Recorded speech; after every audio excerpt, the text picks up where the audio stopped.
All right. Good morning, everyone. My name is Chris. Thanks all very much for joining in today to find out more about DataAU in this August webinar. Just before we get started, and just to allow a couple of minutes for people to sign in and everything, I've just got a quick video that we put together to give you a bit more of a summary on what DataAU is, and this is mostly geared to the people that might not have used DataAU to date. For over 3 decades, AEC Group's expert team has constantly evolved to provide specialised economic and financial outcomes to meet the needs of Australian professionals, organisations and industry partners. With so much information available, it can be hard to know where to look when you need to support important decisions for your community or region. Decision makers across Australian communities and regions now turn to DataAU, an innovative online toolkit that cuts through the data, providing you with unique and actionable insights from a range of nationally consistent economic and demographic data topics, as well as economic forecasting and impact tools. Intuitive and insightful, DataAU helps to navigate your regions of interest and compare insights across a wide range of nationally consistent sources in just a few clicks. Supercharge your understanding with additional exclusive modules included in every subscription. Automated reporting, advanced economic modelling, customizable public profile builder, an intuitive data and grant assistant, key strategic projections, our competitive assessment module, thematic mapping, our exclusive carbon model, and a dynamic tourism portal. In a simple, easy to understand and intuitive platform, now's the time to choose a more insightful way to display and communicate your region's activities with DataAU. Our simplistic area-based subscriptions give you full access, making it easy for you to discover more about your region. With no obligation or credit card required, new users can sign up for a free trial and platform demonstration today. DataAU, strategic insight for your region. All right, good morning, everyone. Hopefully you can all hear me okay. Greetings and welcome to our August session. For those of you out there with a curiosity to learn more about how data can be leveraged to understand more about your region. For those who haven't had the pleasure of meeting just yet, my name is Chris, and over the next 45 minutes or so, I want to take you on a bit of a journey to highlight some of the essentials for distilling data with a goal to intelligently drive conversations and support your group, your organisation or your region. If you have any questions into the contents of the presentation or use of DataAU over the course of this 45 minutes, please feel free to type them into the chat box. Just up in the top there is a section for chat. We're actually joined by a couple of colleagues of mine as well that do a lot of support in the back end to make DataAU a success as well. We're joined by Danny and by Abby as well, and they're also standing by to help with any specific questions that you might have. I'm conscious that this is a wider use base for the likes of DataAU. We've got a lot of avid users that use the platform on a daily basis, and then there are some that haven't used DataAU at all. Obviously, the point of today's session is to try and help you uncover your region's potential, and by doing that, using data visualization and evidence-based outcomes to make it happen. So as a bit of a summary, just very briefly, over 3 decades, AEC Group have been strong advocates for sensible and sustainable development across the nation with our teams in economic, financial sustainability, research, visual design, and obviously data visualization taking the form of the digital product that we're all sort of referring to in DataAU as well. We believe that with DataAU, we've created a suite of economic and demographic tools to allow any users across the nation to understand and then compare and advocate for every region of Australia with evidence-based decision-making capabilities. And I think if I were to sum it up in 3 simple points, DataAU has been designed to be outcome-driven, to be user-friendly, and to be budget conscious as well. So I think that enables a lot of people that might not necessarily have been able to access economic and demographic insights to promote sustainable development within the regions across regional, remote, rural Australia as well as in the major centres as well. If it were to sum it up, in its finest point, we've got the ability to efficiently compare and contrast your region across hundreds of nationally consistent and insightful metrics as well. The ability through a public profile to curate and share your region's activity and opportunities through public profiling and automated reporting and communication tools as well. The ability to leverage and compare metrics for new funding and grants opportunities. And I know that there are some groups that support different levels of government or economic peak bodies in that sense as well. So this particular tool cuts through hundreds of data topics to actually make it much more efficient to find out where those areas of need actually do lie in the communities. Through a tourism portal, we've built the ability to analyse visitor activity and ways to support your region's unique tourism and visitor economy, which is particularly important, not just for those destination management organisations, but those who want to understand how to leverage and support the people that are coming to your regions, understanding your visitors by type, where they're coming from, both domestically and internationally, and then the future projections from Tourism Research Australia to leverage those insights as well. We've built a competitive assessment which just helps you to discover insights into your region's supply chain activity as well. This, in an Australian first, the first of its kind to use the Department of Climate Change, Energy, Environment and Waste's greenhouse gas emissions, the national accounts, to provide you with a detailed breakdown by local government area of carbon activity in your region.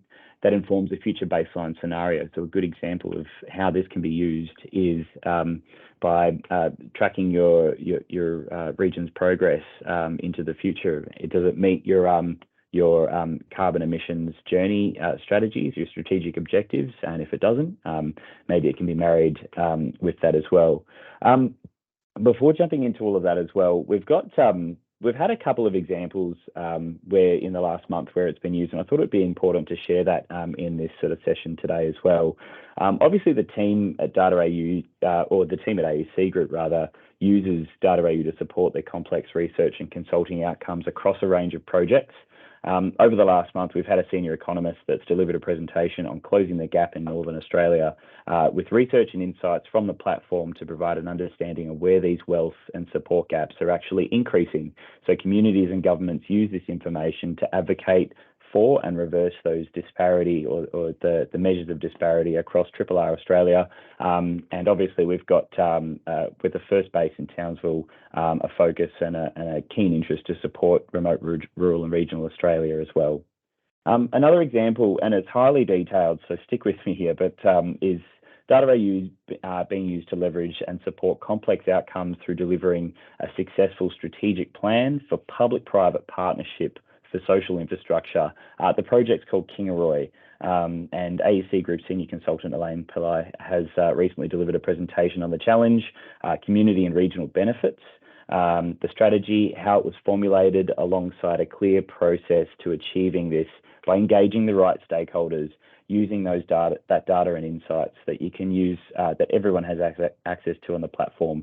A point of note, these are highly trained individuals that understand how to use and leverage the tools that are within the platform. But the reason I mention these couple of examples is to demonstrate that there is a lot of things that you can achieve that sit right in the platform and help you to efficiently compare and contrast your region for that sustainable, intelligent community growth that I mentioned earlier as well. But before we start running and preparing public-private partnerships and detailed reports, I just want to start to acknowledge the people that are new to the platform and that want to actually get going with what the platform can actually do by answering that very basic question: what is data visualization, and then why is it important as well? So whether you represent local or state or federal government organisations, economic development organisations, or are working in a supporting role, advising one of these groups, a destination management organisation, member-based peak body, there's a common goal that I would say is that you're all looking for that pathway to either represent or to communicate or to advocate for a group or a region or an organisation. And data really sits at the core of that as well, the evidence-backed decision-making and intelligent community growth. So in essence, What is data visualization? It is the ability to represent information, graphical representation of information and data using easy to understand visual elements like charts and graphs and maps and things like that. The increase in accessibility to understand those trends and outliers and the patterns in the data. The interactive exploration would be the second point. So many modern data tools allow users to interact with the data, enabling them to drill down into charts and graphs for additional detail, adjust what data is seen, and then how to export or communicate that data as well. And then the integration of various data sources as well. So obviously the ability to pull on databases, spreadsheets, proprietary data, cloud services to get data as close to the minute as possible to ensure that the visualizations are reflecting the most current data to make the most effective decisions as well. The other side to that, why is it all important? Obviously, you want that evidence-based decision making. So if you're focused on community growth or data viz, it can help by making those evidence-based decisions by presenting data in a more digestible format. Tracking and monitoring, the economic development organisations and destination management organisations can track progress and monitor key performance indicators through those visualizations. And then enhancing collaboration and communication as well. So the ability to increase the efficiency to talk to a wider stakeholder base for each of your organisations or each of your professional outcomes obviously is a better stance. And it goes without saying that DataAU has taken those 6 points and tried to make a platform that is user-friendly and outcome-driven as well as budget-conscious as well. For those who haven't had a look at the platform, I've got a series of stills here, and there's a little detail on these slides. Before we jump into a live walkthrough, what I wanted to do is just sort of show you how it breaks down into individual modular content. So you've got the ability to access detailed data, hundreds of data topics, as I mentioned, across Australian Bureau of Statistics, Tourism Research Australia. AEC has a lot of proprietary research and data that we read into the platform, and our team, supported by Danny and a wider team as well, work hard to make sure that any sort of randomization or de-identification at smaller areas is removed to make the data as accurate and as detailed and precise as possible as well. Given that we've started as an economic consultancy in the first instance, we have a lot of detailed models that we've actually made publicly available to the end users within DataAU. So you have the ability to run what's called an input-output model, the ability to demonstrate economic benefits to your region from infrastructure development or even event modelling. Effectively, the reports look the same, but the input screens, the ability to influence how your region will be affected by an economic shock to a region is what looks different. So the goal there is if you're an events planner or you work with an events planner externally, you're able to engage them to use this information in a much more intuitive format. I'll show you what that looks like through a live walkthrough as well. Now, public profiling, it's simple in concept, but quite powerful in its delivery in that it is a dynamic page that displays your region's changing activity, and it is your ability to curate your region's story as well. So if this sits on your website, it doesn't have to take you back to DataAU. It gives you the ability on this still here, you can see how it shows you the ability to search public-facing taxonomy, to understand variables within your region as well. But it is effectively your story that you can share. So we've had groups that have talked about investment, using it as an investment prospectus, obviously in its most simple format, a summary page of the region, but anyone can use it to represent their region, group, organisation, how they see fit. Strategic projections, which are quite powerful in themselves, out to 2041 by the corresponding state of where you're based. You're able to look at your estimated resident population, employment, gross regional product, a measure of your economic wealth within the region, or your labour force trends as well. And coupling this with some of the other tools that you see on the side, on the left there, is particularly useful as well. So if you were to run a model, for example, that would support a sustainable development because your estimated resident population will increase to X amount within a certain number of years. As you can see, you can pull together a much more comprehensive report by leveraging a couple of tools within the platform as well. Obviously, these sessions that we run on a monthly basis are either very specific in their design, or we make them of a more comprehensive and general nature where suited. But the goal here, and as I see some of the people here, there's a few of you that have used the platform and are quite familiar with some of the fundamentals, and others that are looking for a refresher, with some that haven't actually used it at all to date. So welcome to you all. I'm really grateful to have you all here. Yeah, the sessions are designed to just keep you at the forefront of what's been happening, and what you sort of can learn from the platform too. Grants and funding, I did touch on this briefly, but essentially you've got the ability to reorganize your information by area of interest. So if you're interested in what, obviously the hot topic on everyone's mouths and minds is housing affordability and supply across the regions of Australia, what does that look like in your region relative to your corresponding state and the nation, and how does that compare? Megatrends is a similar module designed with the premise that there are other areas of interest in addition to those funding areas that might be some areas that you want to advocate or promote within your region as well. So taking all through those is pretty useful as well. The competitive assessment, or what I would like to call a detailed supply chain assessment of your region, is a really good way to identify the interconnectivity between every single industry within your economy, within your local government area, and then understanding those influences upstream and downstream activities, where the activity is coming from, the ability for import replacement to promote a more resilient supply chain. There's a lot of insights that are in there, and it's a pretty complex module, but it does give you some really useful insights into how to leverage your region and its supply chain, where everything's coming from and where it's going. Automated reporting, arguably another conceptually simplistic tool, but a very useful one when you're thinking about communicating a lot of key statistics to a broad range of stakeholders. You've got the ability to communicate a comprehensive 10-page report, and as you can see there, growth data summary, residential building approvals, a snapshot of the region. We have a peer comparison sheet as well, which gives you the ability to choose any data topics and any regions across the nation, no matter where you subscribe to, with the ability to highlight how you're tracking based on those data topics that you've selected in your sheet, or the ability to compare a multi-region report. So some users, I see some of the Regional Development Australia users on the call as well, and economic peak bodies too.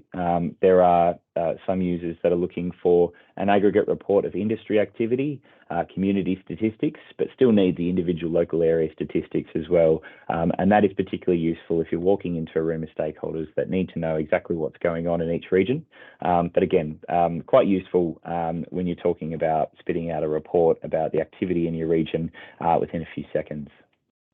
Carbon modelling, I did touch on this earlier, but the ability to understand your carbon production and then therefore your projection by individual local or individual carbon category, by local government area, and then using that historic emissions data, which is both net negative and net positive emissions by category, to inform a future baseline scenario and then outcomes around that scenario.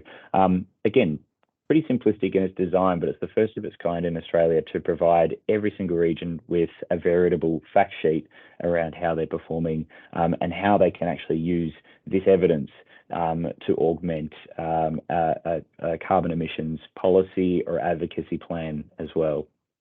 And then lastly, but certainly not least, the ability to understand in a dashboard effectively how your visitor economy is behaving and performing over the years, where your source markets are coming from, a detailed analysis of your visitors, so by visitor mix, by activity, the purpose for visiting, and then the time frame that they're there for, therefore the amount that they're contributing to your local economy. Heaps of outcomes that you could generate from this as well around how you support those that are coming from certain origin markets, around the types of activities and how you actually support that in your region.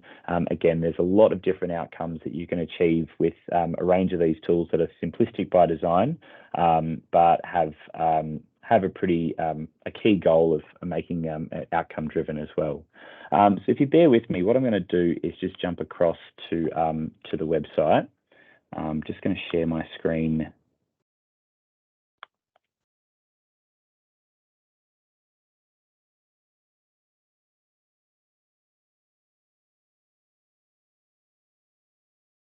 So dataau.com.au. You'll also find in some of those slides will have had a QR code that had a more info section, but this will take you to the website here. A couple of things I do want to show you while we're running this session. The ability to read any region's custom profile. If you click on Explore Area, and I just wanted to see what's happening in Townsville, I can actually click on that and it'll pull up instantly summary statistics for that region. If I wanted to see how that compares to another region further down the coast, it's easy for me to type in another region and get a comparative analysis on estimated resident population, on your average age, unemployment, gross regional product, average household income.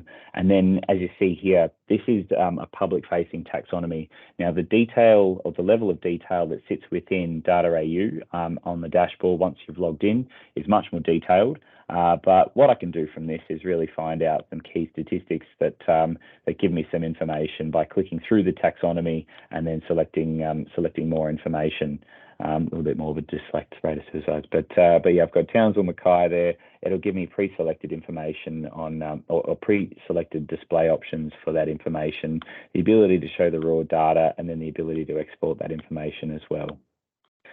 If I were to log in, or before I actually log in, what I'll do is I'll just show you through our product section actually has that similar video that you watched before. But if you want a reference document that's not this recording after the session, there's a bit of a breakdown on each of those modules that are contained within the platform that give you a bit of a breakdown on what DataAU has within it and the abilities for it. Our resource center is also pretty useful in that it will answer some frequently asked questions. We have a bit of a knowledge base as well. In our news section, we update some of these webinars and make them live for those that wish to view it at a later stage. And our data releases, we've got a monthly cadence for data releases. Now, any of our data sources can come in on a rolling basis, and we have a comprehensive list that Danny and our team maintain. But we provide this as a bit of a monthly digest for users to understand exactly what's changed. So each of these, you'll be able to find out more information about what data has been added to the platform, and what's useful to yourselves, and then also what's coming as well. We've got some articles around contextual information from the data as well. So if you want to learn a little bit more about what is changing across the regions of Australia, some of the articles might be useful for you too. If I jump in and just log into my account here, so my information's pre-filled, what I'll find is this public-facing or this dashboard. There's a dynamic dashboard. I'm able to drag around any of these modules that as I see fit. But just jumping into Explore Data Insights really quickly. And also just mindful, if you do have any questions, just pop them into the chat and we'll try to answer them toward the end of the session. But Data Insights essentially is the section to get familiar with. It is the ability to highlight different geographies and regions of interest where you seek the data from. The ability to visualize that through the Data Insights by selecting individual data topics and then seeing how they look in their best displayed format. And then what type of data, how you drill it down, and then the data cart, the ability to export that information into a detailed file or into a graph or different types as well. So what I can do through my account is actually define what we call a custom catchment. So what I've got here is I can name these custom catchments anything I wish, and I've got my geography, which is set to local government area, if you can see that there. What I can see if I were to click on multiple regions is just I've created a Brisbane surrounds. I could just call it that if I wish.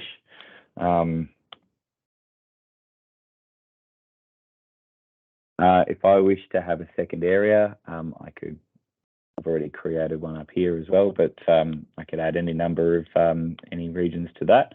While I'm going through, what I tend to do is stick to one geography, because with data topics, some are maintained at certain geographies, but they don't overlap on all occasions. So, and an example of that would be your destination zone or your tourism region is not necessarily maintained for ABS and TRA data. They're two separate sources. So, depending on the source of the data, would depend on the data available at different geographies. So while I'm comparing different regions, I'd stick to one source. So, local government area, for example, I'll choose a few down in Sydney and maybe a couple out west as well. So again, I've created 3 very random custom catchments there. But what it would do when I jump across to data insights, it'll produce these graphs, and I'll see across this taxonomy here, these headings, we've got a major update of ABS data in the 2021 census, the 3 tranches of data that were released. But across all of the historic data that we've added in, you've got economy, livability, and people, and you'll find those major headings under that, the subheadings of data topics by area of interest as well. So if I wanted more information on employment by industry, I can see here there's a little bit of codified information there, like place of work is POW. We like to throw in acronyms with the year as well. These 3 different colours represent the 3 areas that were predefined in that geography screen. So I called that one B&E surrounds, and then I've got area 2 and area 3. About 80 to 85% of the data topics you're able to compare against the national average. Now bear in mind, this information that I'm looking at absolute figures, so comparing against the national figure would skew the graph. But if I wanted a little bit more information that was useful, let's, I don't know, click on labour force status, for example. I can see the data topic, labour force status up the top. I can see a summary breakdown of, or just a detailed description of the data topic, the reference for the data as well. Again, those 3 areas. I can see the Australian component, my predefined best display options that are set by our team based on what people would use this type of information for. And then down in the options, the ability to show absolute values or a proportionate figure as well. So as you can see, when using a national figure, a proportionate amount does make it a little bit more useful in terms of a percentage for labour force status. So, if I wanted that information as well, I can export that, add that to the cart, or I can download an image straight to my computer and it'll be available. If I jump over to the cart, I can see the same information that's listed by heading and subheading here. So if I wanted, I can see that labour force status is already highlighted there. But what I can also see is that there's more information on labour force status that sits in previous census data that sits in the economy. So if I wanted more information on that, I can add that into the cart. If I wanted information on small area labour market, we've recently released a lot of information on that as well. I can add that information in. I can download that as an Excel file. What this screen is useful for is showing you the different data topics. So I can search for any of those up the top here. I can also see what data topics are available at the different geographies. So I can see local government area, destination zone, travel zone, tourism region, SAs. So the most detailed data topic we maintain is SA1 through to 4, and then the state as well. Now, because I have multiple data catchments, you'll be able to see there's 3 files that are created. They have the corresponding names to those custom catchments that I created in the geography. So in and of itself, and this is just what a cover page looks like, all of the numbers for those data topics that I selected from the cart or from the Data Insights tab will be represented across either the numbers or the proportions based on the options that I selected on that previous screen. So that's just a bit of a crash course on how to access individual data topics. You can do any number of things with that. Once you're comfortable with finding the location, identifying the data and exporting it, this section arguably informs all of the other sections within the platform. So if you're comfortable using that, you're able to find individual data topics and leverage that to tell the story that you wish to tell and to promote that sustainable community or intelligent community growth. Reports. So I've logged in as what we call a detailed area subscriber. So I can see a detailed area report plus a peer performance summary report. Accounts that have multiple regions that splay across multiple local government areas have a third report that we've developed that give you that aggregate of statistics across that custom region as well.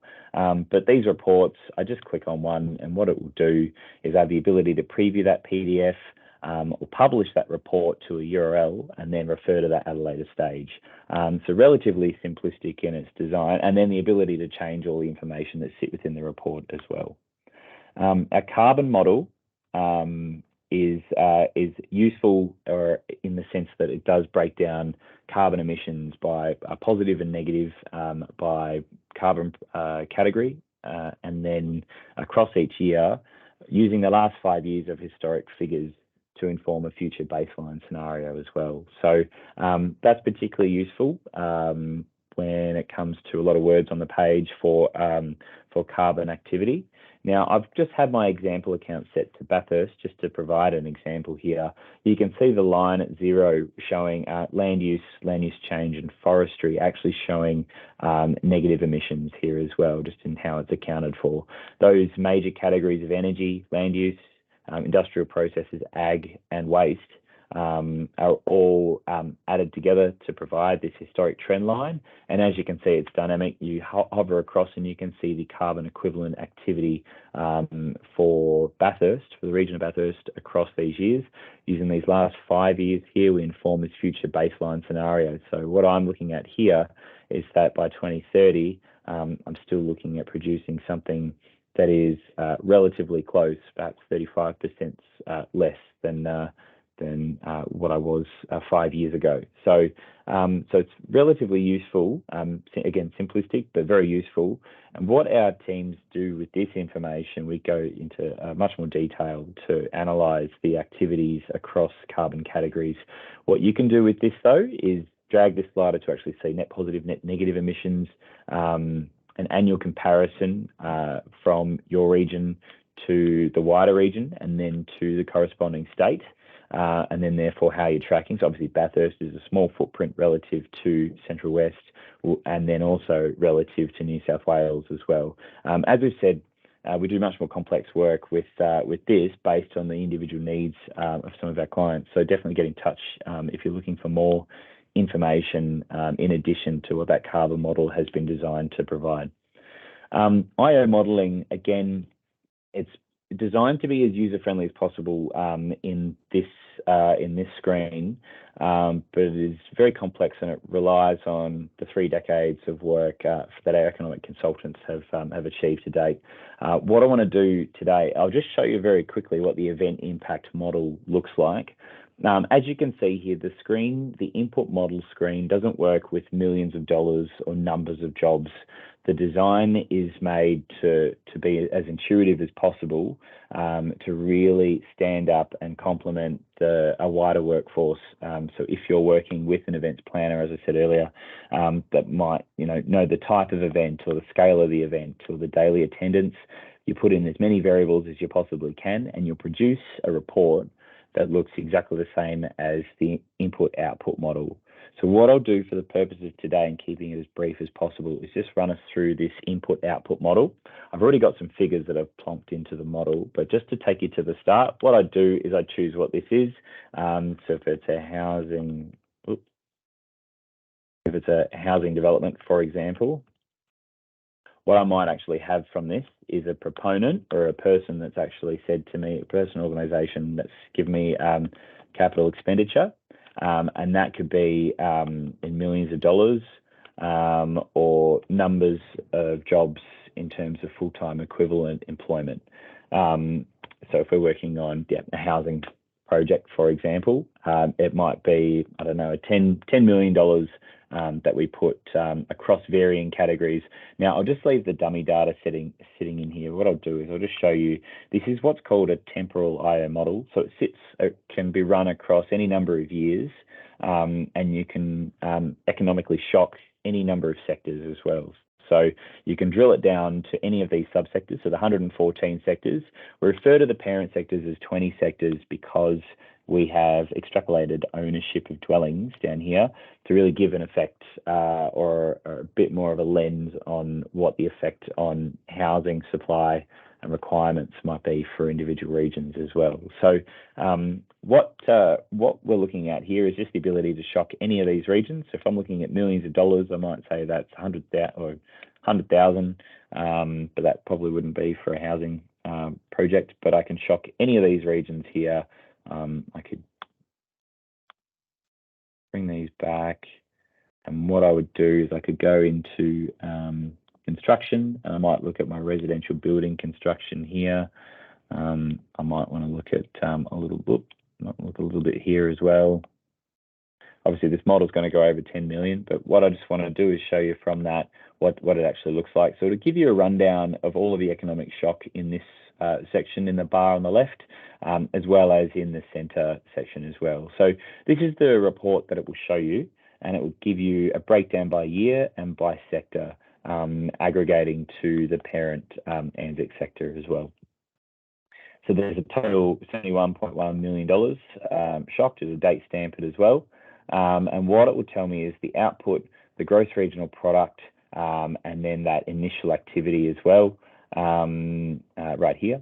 And then your total employment, your wages and salaries, but your type 1 and your type 2 or on-flow effects to your community. So from that, I guess, artificial economic shock that you run, the effects in terms of your economic wealth, incomes, your full-time equivalent jobs, and then a breakdown by the 20 sectors, ranking your gross regional product impacts by your highest 3 regions. And then you can see this purple section indicating that economic shock that I've run for individual regions with the type 1 and type 2 effects as well. It also breaks it down by year. So you remember in that temporal model, we broke it down by over 4 years. So I can see where that modeling has been applied. Then it'll give us a second round of graphs that'll provide us with full-time equivalent jobs.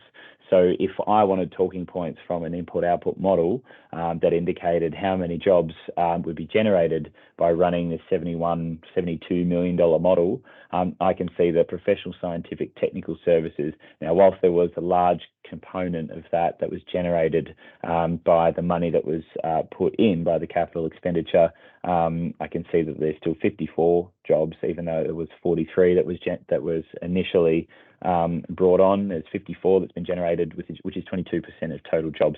But important to note that these models are useful by indicating where other sectors are shocked and how they will impact based on this initial economic shock as well. So you've got admin and support services that would generate, by the looks, 9 jobs as well, but there's been no direct impact from that economic shock. There has been industry support and on-flow effects as a result of the economic shock. But moving on, you'll see that again, the breakdown by year. You'll be able to see the sources that are used in the input-output model, and then a methodology that has been applied from AEC Group to make the calculations. And you can download that as a format agnostic document, or you can download the transaction table as well. Once I close the model, what it will do, as you'll see, is it'll save that model for me to use at a later stage, and I can download that. Each individual account has its own separate run of models as well. So if you're working on some information that might have some commercial sensitivity attached, it's relative to your own personal account. So that's particularly important for a lot of our government users at different levels that might have a wide range of users across the organisation as well. I'll just quickly run you through the grant assistant and the mega trends because, in my opinion, I think it's worth intuiting what the difference is. Once again, just note that this sample account has been set up as Bathurst. So we're looking at a lot of these economic modular content through the eyes of Bathurst. So what I'm looking at right now is a decile performance ranking, just by this indicated by this color icon here and the very thin outline that you probably can't really see in that little bar there. But if I'm talking about access to and quality of housing, I can see average performance, relative to the corresponding state, so New South Wales. If I were to click into that, it'll drill down and give me more metrics to indicate why that is the case. So I can see important metrics for access to and quality of housing, such as mortgage stress rate, rental stress rate, housing suitability, government housing, household incomes. And what I can do with this, the module itself is designed to make it as efficient as possible to support your grant writers and those professionals that are looking for substantive data to support the funding application. So what I can do is I can select any of those, the data, the graph, the text, or just each block of information based on the substantive text. So if you use a generative text model, or you particularly crafty as a wordsmith, supporting this with your skills as a grant writer, you've really got an unstoppable tool. And obviously there's nothing, we're completely external to the likes of say Grants Guru or Smarty Grants or anything like that, but an aggregator for identifying the grants is also another useful tool that can help you to locate the tool. This can help you to provide the data, and then all you need to do is stick it all together and submit your grant application, and then probably quit it as well. But yeah, you've got the ability to search across any number of regions or any number of areas of interest based on your region. So you can see those little areas that are listed there. Just very quickly, I'll jump into megatrends because the design of this module is very similar. It breaks down by areas of interest in terms of trajectories of change within your economy as well. So if I wanted to find out, say, innovation metrics could be trademarks per 1,000 businesses. So I might see nominally it's a lot lower in Bathurst. If there's a reason or an advocacy piece that I'm looking to prepare in that event, I might want to speak to that. Design applications as well. Anyway, it's the point is that it's been designed to reorganize that information that we have that sits in the data topics by those areas of interest that might be useful as well. And you'll hear megatrends coming up more and more, particularly with the like of CSIRO's reports on megatrends and how regions are changing as well. Also another important or hot topic. Strategic projections. Yet again, simple in its concept, but useful by application. So it's a similar design spec to explore data insights, but you'll see geographies that are highlighted. I've already got predefined data that's set in there. So I've got Kalgoorlie, but if I just add in a few more, what I'll be able to see from this is 3 custom lines with data that's been highlighted. I can do it at SA4 and state as well. I might have mentioned this in the previous slide deck, but it is used to inform from the corresponding state projections information. So population data, if I'm pulling on different states, as you can see the references here, all the states. But what it will do is it'll provide me this dynamic line with those 3 custom catchments that I created, and I can see high and low for population information as well, dynamically displayed, so I can just sort of hover over the top and see what the go is. But if I wanted to export that information, create my own graph, if I can use what this graph that's designed here in an image file, so PNG being the transparent background image, or a CSV file, which actually pulls all that information and puts it into a file, or 3 files rather, similar to Explore Data Insights, to make it a bit more useful to apply that data to whatever reporting or larger piece that I'm actually working on. Again, you can do this for employment, for your gross regional product or economic wealth, or your labour force too. So pretty useful in its application. Your thematic mapping essentially is the ability to display the variables within a data set, and this is relative to your account. So you'll see the ability to show different geographies and variables within those geographies. Your data topics sit to the left. What it will do initially is render the regions, and you can see these variables within the data topics. So as you click through, it'll render the regions again. But once you've done that, this is a particularly useful way to, again, it's a data visualization tool. So its most overt output is to visualize the data. So this is one way to actually show and visually represent what's happening on a map as to how your region is changing, or where the variables lie within data topics in your region. Now, SA1 and SA2 data can be displayed for your region and for all the neighbouring areas within your region. So For example, if I were to zoom into to Bathurst, what I can do is I can select SA2 or SA1, and I can see that that will display everything that borders Bathurst, as well as that 45-degree shaded area that is Bathurst LGA itself. So that's thematic mapping. The competitive assessment is the next one as well. So this one, relatively complex, but also there's some key insights that you can distill just from looking at this straight away. So this is a dynamic cluster map that we've designed with the goal to show the interrelationship between each individual industry sector and subsector for that matter. Now, what I'm looking for here is the representation and growth potentials. The representation is your location quotient for those playing at home, and that is represented by the line high to low. Everything below the line, below this this horizontal line here, is considered underrepresented. So you can see underrepresented. And then from left to right, we're talking about the growth potential relative to other sectors across 5 years, the percentage state industry growth from 2020 to 2025. And what I'm looking for here is the high growth potentials interspersed with underrepresented sectors. The size of these dots indicate the size of the industry or the sub-industry as well. If I were to click in, I can find out a little bit more.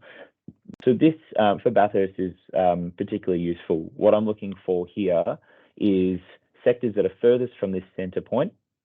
So this is professional, scientific and technical services. If you can't quite read that, I can see an LQ below 1 of 0.45, so considerably underrepresented, but a growth potential of 11% with 880 full-time equivalent jobs. So I can see that information just by hovering over the top. If I click on that circle, it'll take me down to the subsector. So you'll see professional, scientific, technical listed up the top. And then I can see a little bit more information about the two subsectors that sit within professional services. Now that could be an impetus for an advocacy piece in itself. 880 jobs within a region such as Bathurst is something that might be worth engaging at someone for various reasons, and I don't want to get into any sort of the technical stuff, but yeah, there's a lot of different things that you can do with this information as well. So explore this and have a look through it. This initial screen is designed to be dynamic, just to give you a bit of a lens on how your supply chain is occurring within your region, I suppose. The following screens, once you click on your supply chain, give you a much more granular breakdown for your upstream and downstream activities. So this first section, this is called a Sankey graph, and we've got the size of the economy represented by this grey block, and the figure up the top here being a $5.4 billion economy for Bathurst. And then I can see the categories or the influences to upstream and downstream activities. I'm just going to hover down to the bottom here and show you. You've got your local goods and services, your imports purchased outside your local economy, and then other inputs to production as well. You've got your local sales to industry for intermediate production, local households and government consumption.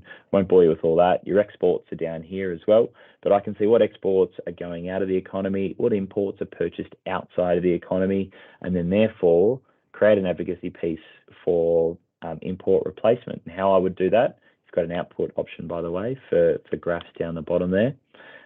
This information, the same as the Sankey graph, but just a re-representation in a more digestible format for a report. But if I were to click on some of the variables to interpret this information, I can see the ability to create an import replacement opportunity by selecting millions of dollars of imports. And then I can see manufacturing, construction, extreme outliers relative to the other sectors. It might be an impetus for that.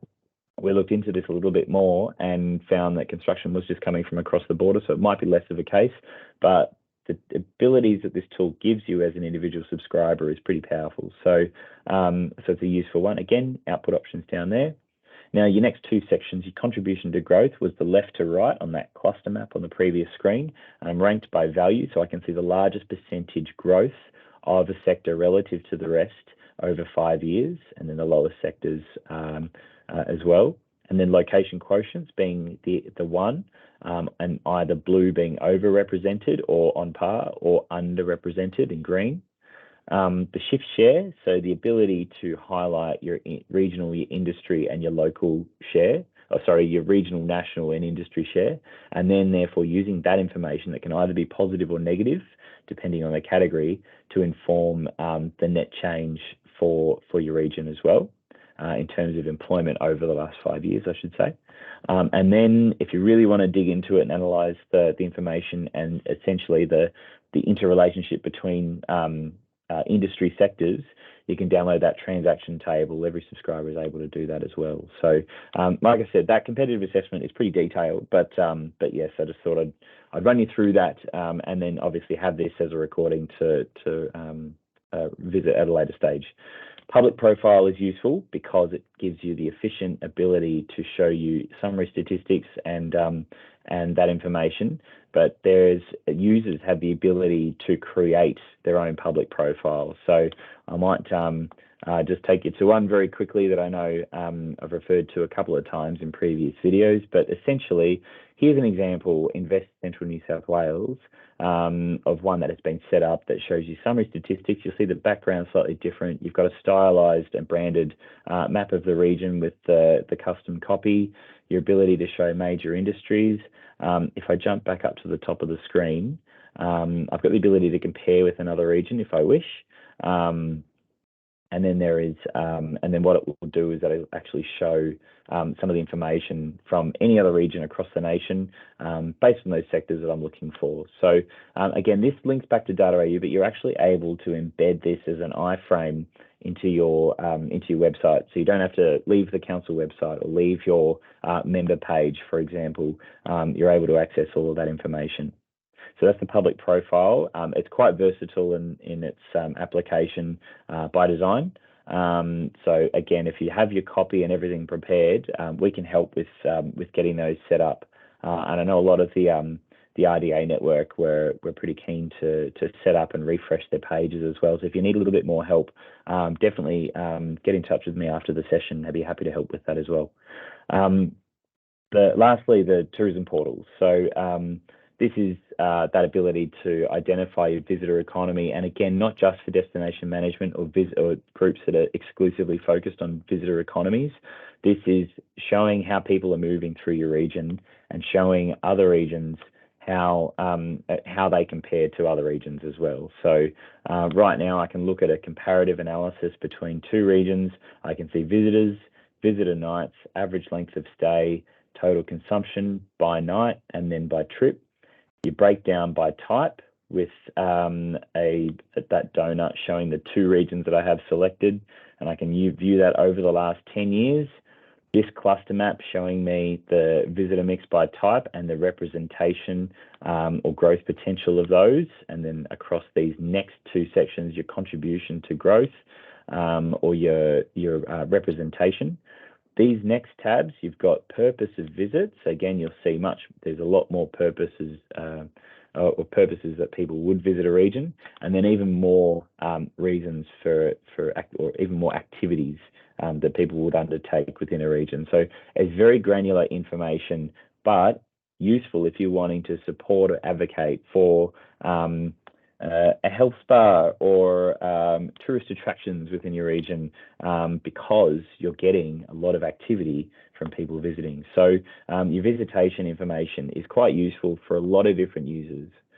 Source markets to identify where they're coming from, so that you can, if you are a destination management or a visitor economy focused peak body, you can advocate to those regions. You can start to promote within the international markets of where people are actually coming from. Then using that information for future projections as well. So you get information on the corresponding state and on your region as well, based on those changes, percentage changes across each year. So as you can see, I compared Townsville to Bathurst, and you get the corresponding state show as well.